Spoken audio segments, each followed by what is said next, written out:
तो hello guys, आपका स्वागत है हमारे चैनल स्टडी विद प्रेम में। और तो जैसा कि आप सभी लोगों को पता होगा कि क्लास 10 जैक बोर्ड में मॉडल पेपर रिलीज़ कर दिया है और इसमें आपको 1.5 घंटे का पूरा समय दिया जाएगा और इसमें आपके नंबर रहेंगे पूरे के पूरे 40 मार्क्स रहेंगे और आपको सभी क्वेश्चन का आंसर देना अनिवार्य है और प्रत्येक क्वेश्चन के लिए आपको 1 अंक मिलेंगे और गलत आंसर के लिए आपको कोई भी अंक नहीं काटा जाएगा। तो बिना किसी देरी के चलिए क्वेश्चन आंसर को शुरू करते हैं। और क्वेश्चन नंबर 1 है, राष्ट्रवाद में एक निश्चित भौगोलिक क्षेत्र में रहने वाली जनता इनमें से किनके द्वारा जुड़ी होती है? ऑप्शन ए समान संस्कृति, ऑप्शन बी समान इतिहास, ऑप्शन बी भाषा एवं लोक परंपरा और ऑप्शन डी इनमें से सभी। तो इसका राइट आंसर हो जाएगा ऑप्शन डी, इनमें से सभी। राष्ट्रवादी एक निश्चित भौगोलिक क्षेत्र में रहने वाले लोग इनमें सभी से जुड़े होते हैं। तो क्वेश्चन नंबर 2 है, जर्मनी के एकीकरण में प्रमुख भूमिका निभाने वाले बिस्मार्क कहाँ के चांसलर थे? तो इसका राइट आंसर हो जाएगा ऑप्शन ए ऑस्ट्रिया। तो क्वेश्चन नंबर 3 देखते हैं, सरदार वल्लभ भाई पटेल ने किस किसान आंदोलन का नेतृत्व किया था? तो इसका राइट आंसर हो जाएगा ऑप्शन बी बारदोली किसान आंदोलन। यहीं पर सरदार वल्लभ भाई पटेल को सरदार की उपाधि मिली थी।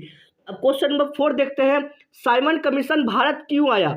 ऑप्शन ए भारत में संवैधानिक व्यवस्था की कार्यशैली को अध्ययन करने के लिए, ऑप्शन बी नई शिक्षा नीति लागू के लिए, ऑप्शन बी लगान से संबंधित कानून बनाने के लिए, ऑप्शन डी व्यापार संबंधित कानून बनाने। तो इसका राइट आंसर हो जाएगा ऑप्शन ए भारत में संविधान व्यवस्था की कार्यशैली का अध्ययन करने के लिए साइमन कमीशन भारत में आया था। तो अब क्वेश्चन नंबर 5 की देखते हैं, प्राचीन काल में किस स्थान पर एशिया एवं यूरोप के बीच व्यापार होता था? तो ये क्वेश्चन अगर आपने पढ़ा होगा तो इसका राइट आंसर हो जाएगा ऑप्शन बी रेशम मार्ग। प्राचीन काल में यूरोप और एशिया के बीच लगभग सभी व्यापार रेशम मार्ग के द्वारा ही होते थे। तो क्वेश्चन नंबर 6 देखते हैं, गाड़ियों के उत्पादन के लिए असेंबली लाइन का प्रयोग अमेरिका में सबसे पहले किसने किया था?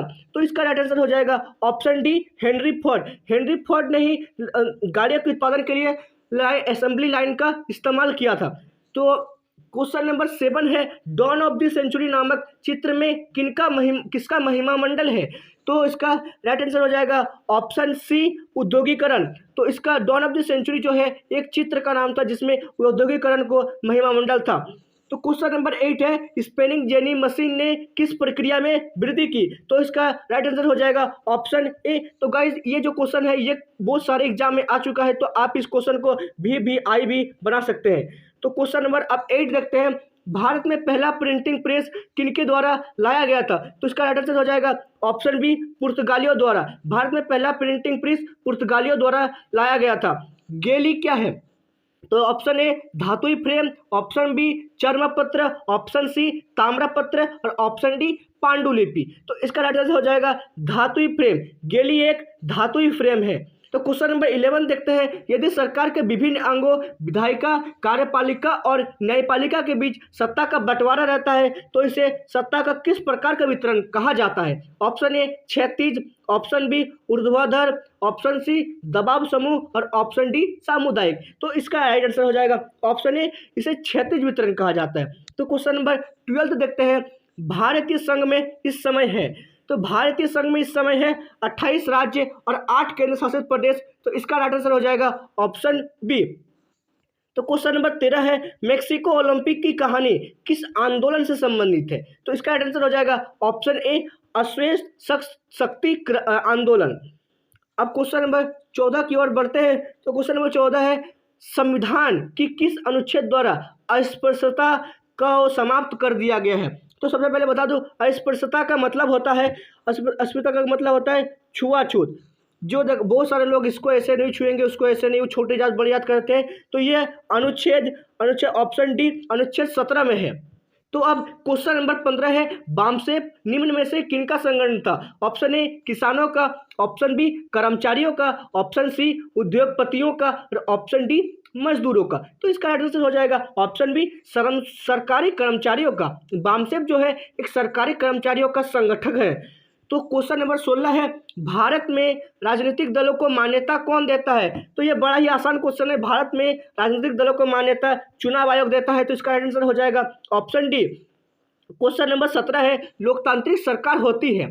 तो इसका इसका जो ऑप्शन ए है उत्तरदायी सरकार, ऑप्शन बी जिम्मेदार सरकार, ऑप्शन सी वैध सरकार और ऑप्शन डी उपयुक्त सभी।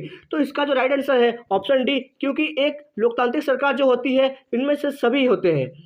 तो क्वेश्चन नंबर 18 है, लोगों को राजनीतिक सुधार लाने, लागू करने और सशक्त बनाने के लिए कौन सा अधिनियम सर्वश्रेष्ठ है?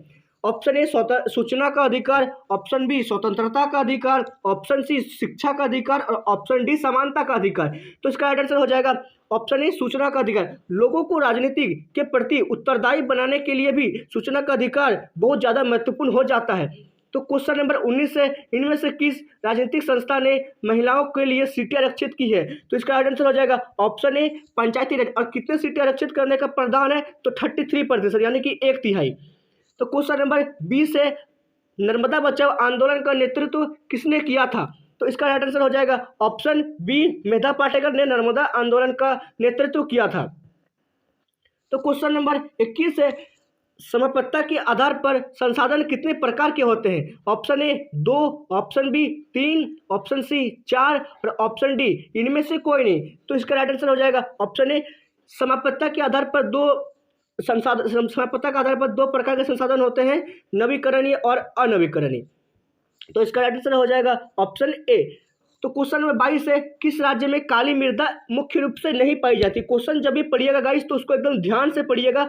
इसमें लिखा है नहीं पाई जाती, तो महाराष्ट्र में भी पाई जाती है, गुजरात में पाई जाती है, मध्य प्रदेश में पाई जाती है, लेकिन राजस्थान में नहीं पाई जाती। तो इसका राइट आंसर हो जाएगा ऑप्शन डी राजस्थान। तो क्वेश्चन नंबर 23 है, भारत में जैव विविधता को कम करने वाले कारक कौन है? ऑप्शन ए वन्य जीव के आवास का विनाश, ऑप्शन बी वन्य जीव को मारना या शिकार करना, ऑप्शन डी पर्यावरणीय प्रदूषण एवं दावानल और ऑप्शन डी उपयुक्त सभी। ये सभी कारण हैं जिनसे भारत में जैव विविधता में कमी आई है। तो इसका राइट आंसर हो जाएगा ऑप्शन डी उपयुक्त सभी। तो क्वेश्चन नंबर 24 है, बहुउद्देशीय परियोजनाओं को कौन सा लाभ है? मतलब इसका मतलब क्वेश्चन बोल रहा है बहुउद्देशीय परियोजना के क्या क्या लाभ हैं? तो इसका ऑप्शन ए है बाढ़ पर नियंत्रण भी होता है, और ऑप्शन बी है सिंचाई की सुविधा भी होती है, और इससे बिजली का उत्पादन भी होता है। तो इसका राइट आंसर हो जाएगा ऑप्शन डी उपयुक्त सभी। क्वेश्चन नंबर 25 है, चाय, कॉफी, रबड़, गन्ना, केला आदि किस प्रकार की फसलें हैं? ऑप्शन ए दलहन फसलें, ऑप्शन बी तेलहन फसलें, ऑप्शन सी रोपण फसलें और ऑप्शन डी मोटे अनाज। तो इसका राइट आंसर हो जाएगा ऑप्शन सी रोपण फसलें। चाय, कॉफी, रबड़, गन्ना, केला आदि रोपण फसलें हैं जो एक बहुत बड़े क्षेत्र में उगाए जाते हैं। तो क्वेश्चन नंबर 26 है, भारत में धान की खेती मुख्य रूप से किस ऋतु में की जाती है? तो ये काफ़ी आसान क्वेश्चन है, इसका राइट आंसर हो जाएगा ऑप्शन ए खरीफ। धान की खेती जो है वर्षा के मौसम में वर्षा के टाइम में की जाती है, तो वर्षा के टाइम में खरीफ होता है, तो इसलिए धान की खेती खरीफ के समय की जाती है। तो क्वेश्चन नंबर 27 है, निम्नलिखित कोयलों की खानों में से कौन झारखंड में है? तो यहाँ पर आप साफ दे सकते हैं कि बोकारो हमारे झारखंड में है, तो इसलिए कोयला की खान, इसका राइट आंसर हो जाएगा बोकारो। तो क्वेश्चन नंबर 28 है, निम्नलिखित में कौन एक आधारभूत उद्योग है? आधारभूत उद्योग हम उस चीज़ को कहते हैं जो सभी चीज़ों में इस्तेमाल होता है। तो चीनी सभी चीज़ों में इस्तेमाल तो नहीं होता है, लोहा इस्पात उद्योग सभी चीज़ों में इस्तेमाल होता है, और ऑप्शन सी है सूती वस्त्र उद्योग और ऑप्शन डी अवरक उद्योग। तो इसका राइट आंसर हो जाएगा ऑप्शन बी लोहा इस्पात उद्योग। तो क्वेश्चन नंबर 29 है, कारखानों द्वारा निष्कासित 1 लीटर अपशिष्ट में लगभग कितना गुना जल दूषित होता है? तो ऑप्शन ए 3 गुना, ऑप्शन बी 5 गुना, ऑप्शन सी 8 गुना और ऑप्शन डी 10 गुना। तो इसका राइट आंसर हो जाएगा ऑप्शन सी। कारखानों में से जो 1 लीटर अपशिष्ट निकाला जाता है उससे 8 गुना, मतलब यानी कि 1 लीटर निकालेगा तो उससे 8 लीटर जल प्रदूषित हो जाएगा। तो क्वेश्चन नंबर 30 की ओर बढ़ते हैं, निम्नलिखित में से सड़क परिवहन के बारे में कौन सा कथन असत्य है? ऑप्शन ए सड़क घर घर सेवाएं प्रदान करता है, ये भी सही है।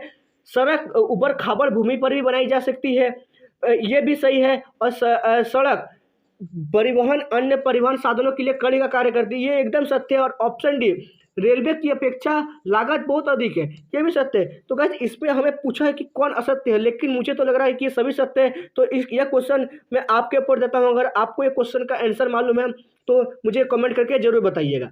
तो क्वेश्चन नंबर 31 है, मानव विकास रिपोर्ट देशों की तुलना किस आधार पर करती है? तो वो स्वास्थ्य के आधार पर करती है, शिक्षा के आधार पर भी करती है, प्रति व्यक्ति आय के आधार पर भी करती है। तो इसका आंसर हो जाएगा ऑप्शन डी, उपयुक्त सभी। अब क्वेश्चन नंबर 32 की ओर बढ़ते हैं, इनमें से कौन भावी पीढ़ी के कल्याण को परिभाषित करता है? भावी पीढ़ी यानी कि जिसको हम बोलेंगे कि आगे आने, हमारे बाद आने वाली पीढ़ी, तो उसके लिए इसका आंसर हो जाएगा ऑप्शन सी, धारणीय विकास। भावी पीढ़ी के लिए, कल्याण के लिए धारणीय विकास बहुत ही ज़्यादा महत्वपूर्ण हो जाता है। तो क्वेश्चन नंबर 33 है, सलमा एक सरकारी अस्पताल में नर्स का कार्य करती है। सलमा किस क्षेत्र की गतिविधि में सम्मिलित है? तो इसका ऑप्शन ए है प्राथमिक, ऑप्शन बी द्वितीयक, ऑप्शन सी असंगठित और ऑप्शन डी संगठित। तो सलमा जो है सरकारी अस्पताल में काम करती है। सरकारी अस्पताल में काम करना मतलब संगठित क्षेत्र में काम करना। तो क्वेश्चन नंबर 34 के बढ़ते हैं। क्वेश्चन नंबर 34 है, सेवा क्षेत्र में इनमें से किस तरह की गतिविधियां शामिल है? ऑप्शन ए कृषि, डेयरी, मछली पालन और वानिकी, ऑप्शन बी चीनी, गुड़, ईंट बनाना, ऑप्शन सी परिवहन, संचार और बैंकिंग और ऑप्शन डी इनमें से कोई नहीं।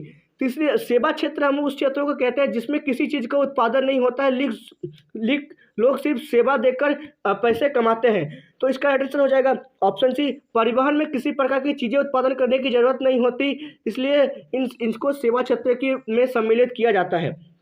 क्वेश्चन नंबर 35 देखते हैं। क्वेश्चन नंबर 35 से निम्न में से कौन सा वस्तु विनिमय का उदाहरण है? वस्तु विनिमय प्रणाली हम उसे कहते हैं जिसमें वस्तु के बदले वस्तु दिया जाता है, इसमें किसी प्रकार के पैसे या रुपये का इस्तेमाल नहीं होता है। तब आप देखते हैं ऑप्शन क्या क्या दिए हुए हैं। ऑप्शन ए, एक गाय के बदले 5 बकरी का सौदा, ऑप्शन बी एक गाय का 10,000 में बेचना, ऑप्शन सी बैंक से गाय प्राप्त करना, ऑप्शन डी गाय का दूध बेचना। तो जैसे कि आप देख सकते हैं, एक गाय के बदले 5 बकरी का सौदा, ये वस्तु विनिमय प्रणाली का उदाहरण है। और बाकी ये तीनों ऑप्शन, इसमें पैसे का आ गया है और इसमें बैंक का आ गया है और इसमें दूध बेचने के बाद भी आप पैसा ले सकते हैं। लेकिन ऑप्शन ए जो है, इसमें पूर्णतः वस्तु विनिमय प्रणाली का इस्तेमाल हो रहा है। तो इसका आंसर हो जाएगा ऑप्शन ए। अब क्वेश्चन नंबर 36 देखते हैं। व्यापारिक बैंक से क्या तात्पर्य? व्यापारिक बैंक को हम लोग कहेंगे बिजनेस बैंक, जिससे हमें साख का निर्माण भी होता है, ऋण भी मिलता है, जमा भी स्वीकार करता है व्यापारिक बैंक। तो इसका आंसर हो जाएगा ऑप्शन डी, इनमें से सभी। तो क्वेश्चन नंबर 37 की ओर बढ़ते हैं। क्वेश्चन नंबर 37 है, बहुराष्ट्रीय कंपनियां देशों में उत्पादन का नियंत्रण करती है। बहुराष्ट्रीय जो कंपनियां होती है वह एक से अधिक देशों में व्यापार में नियंत्रण करती है, इसलिए तो उन्हें बहुराष्ट्रीय कंपनियां यानी मल्टीनेशनल कंपनीज कहा जाता है। तो क्वेश्चन नंबर 38 है, फोर्ड मोटर किस देश की कंपनी है? Option A Bharat, option B Japan, option C America और ऑप्शन डी चीन। तो इसका आंसर हो जाएगा ऑप्शन सी अमेरिका। तो क्वेश्चन नंबर 39 देखते हैं। हॉलमार्क किस प्रकार की वस्तुओं के उत्पादन की गुणवत्ता का प्रमाणक चिन्ह है? तो हॉलमार्क जो है आभूषण में गुणवत्ता का प्रमाणक चिन्ह। आपने भी कभी न कभी सुना होगा कि ये 24 कैरेट हॉलमार्क का सोना है। क्वेश्चन नंबर 40 देखते हैं, ये लास्ट क्वेश्चन है इस मॉडल सेट का।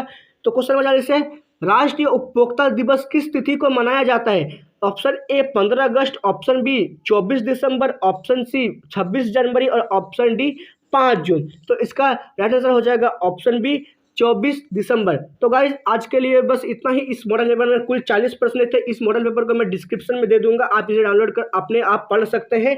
और अगर आपको भी ये वीडियो अच्छा लगा तो वीडियो को लाइक और चैनल को सब्सक्राइब कीजिएगा और अपने दोस्तों को जरूर शेयर कीजिएगा। तो मिलते हैं नेक्स्ट मॉडल पेपर के साथ। तो